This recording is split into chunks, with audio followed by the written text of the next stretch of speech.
for being here, but when we talk about that home run, you know, you bring up Bucky Dent. Everyone wants to know about that home run. They ask you about it wherever you go. People remember where they were. What do you remember almost 40 years ago now when you think back of that at-bat, that home run, and how did it change your career to hit one of those most memorable home runs the game's ever seen?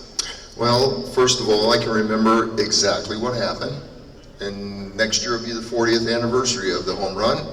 This year's the 40th anniversary of our 77 team, which was our first team that we won our world championship. But 78, the thing that I really remember about is it was a crystal clear day, and before the game had started, I had asked Mickey Rivers, my homie, I said, can I use your bat? I'd been struggling. So he said, yeah, go ahead, homie, you can use my bat. So I took his bat. Well, during batting practice, I had cracked it right under the tape, just a little hairline crack. So that day, in 78, I had fouled a ball off my leg in spring training. I had a blood clot, so I used to wear a guard, but I didn't wear it that day. So when I came up in the 7th inning, Mike Torres was pitching a great game.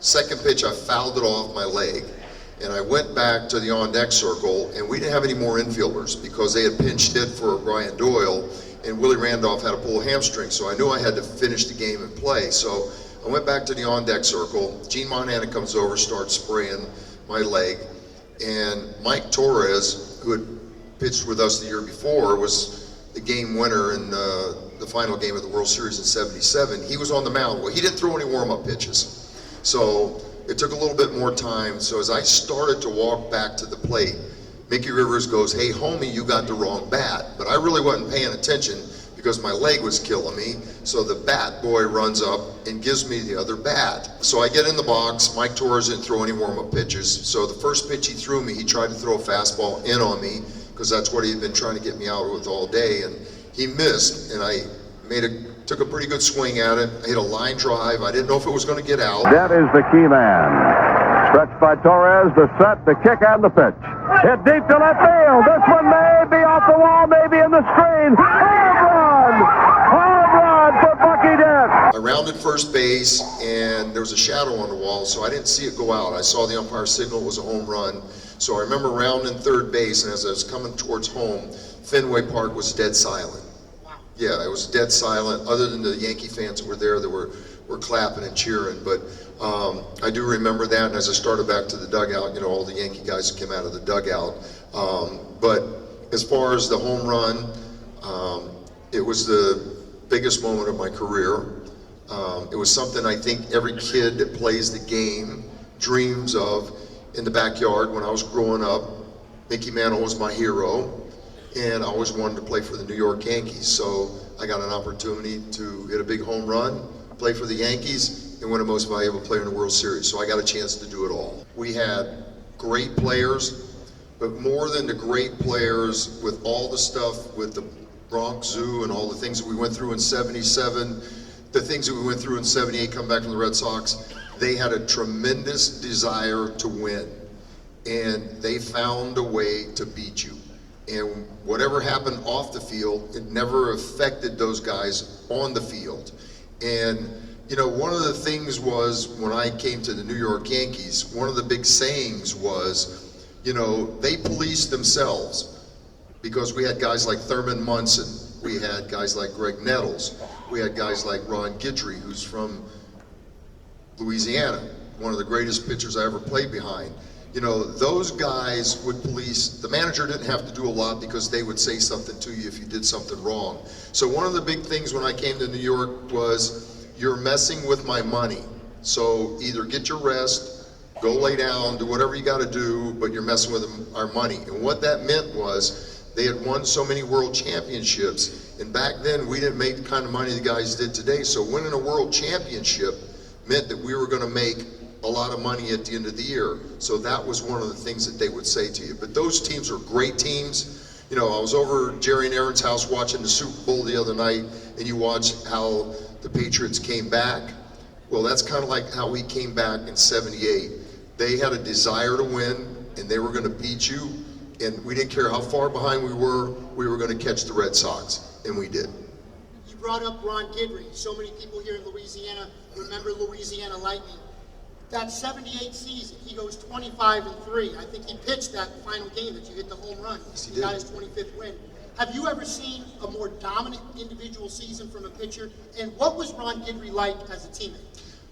Gator was great. I mean, he was one of the most dominating left-handed pitchers that I played behind in my time. And I've seen some great pitchers, but it just so happened in 1978, he was so good that I remember him pitching a game against California Angels. He struck out 18 one night, and they were literally just trying to foul the ball off. But for a guy that weighed about 165 pounds soaking wet, I mean, he was unbelievable.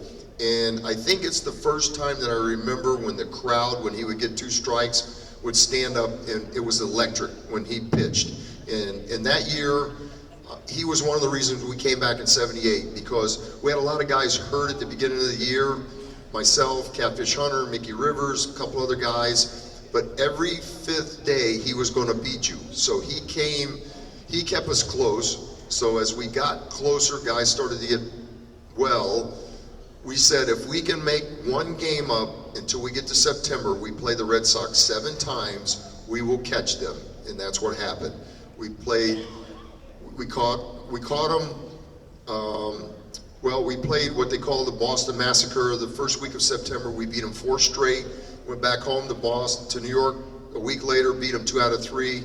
And to give the Red Sox credit, they won the last 7 games of the season, and we lost the last day, which forced the playoff. But those were 2 great teams.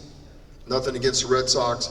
They had a tremendous lineup, and but our guys just had a tremendous will to win. Now, after 12 years of playing big league baseball, you were a coach, you were a manager, you even got to manage the New York Yankees, and you started the Florida Professional Baseball School, the Bucky Dent Baseball Camp that I just told the story to, that I went to in 1984. What do you stress to the game's youngsters? And as a coach, what do you want to tell these young guys to play the game the right way? Well, you know, for 37 years I ran my baseball school, and you got a chance to come, and I think you probably understood some of the things that we tried to teach. You know, we tried to teach the fundamentals of the game, but more, we tried to teach a lot about life, you know, as far as playing the game. You know, one thing that when kids came to the school, we were really big on presence when you walked out on the field. You wore your hat forward. And Larry, my partner, who was phenomenal, used to say, if you want to look like a clown, turn your head around backwards and walk down the mall. But when you're on the baseball field, you wear it forward, you tuck your shirt in, you wear your uniform the right way, and you look like a baseball player on the field. And so those were the things, not only that, but we stressed, you got to play the game and you got to have fun.